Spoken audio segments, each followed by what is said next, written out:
बेहद की परम महाशांति। सबसे पहले बेहद के बापूजी और बेहद की ब्रह्मा माँ को कोटि कोटि नमन। आप अगर अपने आप को जानना चाहते हैं तो आत्मज्ञान के मैप से को फॉलो करते करते अनुभव तक पहुंचना होगा, क्योंकि यह अनुभव ही का ही विषय है। एक ऐसा दरवाज़ा जिसकी दूसरी ओर आपका असली अस्तित्व आपका इंतज़ार कर रहा है, क्योंकि आत्म साक्षात्कार का रास्ता बाहर से अंदर की ओर ही जाता है। आत्म साक्षात्कार करने के लिए पहले जानना होगा कि हमारा शरीर किन किन तत्वों से बना है।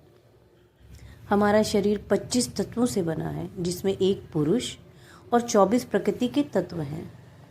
पुरुष जिसे शुद्ध चेतना और साक्षी भी कहा जाता है, और वही ऊर्जा का स्रोत है।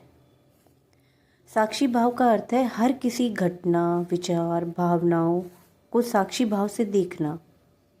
जैसे आकाश में बादल आते जाते रहते हैं, लेकिन आकाश शांत देखता रहता है, कोई प्रतिक्रिया नहीं देता। चलिए प्रकृति के बारे में समझते हैं। प्रकृति 24 तत्वों से बनी है। प्रकृति 3 गुणों के प्रभाव से कार्य करती है, जैसे तमोगुण, रजोगुण और सतोगुण। प्रकृति में मन, बुद्धि, 5 ज्ञानेंद्रियाँ, 5 कर्मेंद्रियाँ, 5 तन्मात्राएँ, पंचभूत जैसे जल, वायु, अग्नि, आकाश, पृथ्वी आते हैं।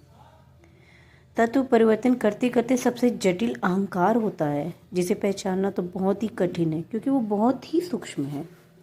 लेकिन जैसे जैसे अहंकार पकड़ में आ जाता है ना, तो कर्ता भाव समाप्त हो जाता है। और कर्ता भाव समाप्त होते ही आत्मा यानी पुरुष कर्मातीत, भावातीत, साक्षी भाव हो जाता है। जब पुरुष अज्ञानवश होता है तो वह प्रकृति में हो रही सारी गतिविधियां, जैसे दुख, सुख, सब अनुभवों में उसके साथ ही बहता रहता है और अपनी पहचान को खो देता है। जैसे दुख के साथ दुखी हो जाता है, उसको लगता है कि मैं दुखी हूँ, मैं सुखी हूँ, इस तरह से।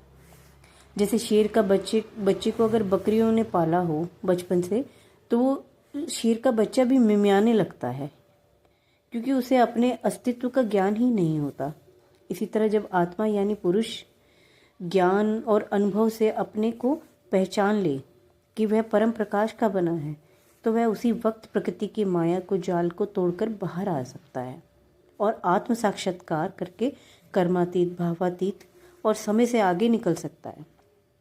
यह सिर्फ ज्ञान और ध्यान के से ही संभव हो सकता है। बेहद की परम महाशांति, महाशांति, महाशांति।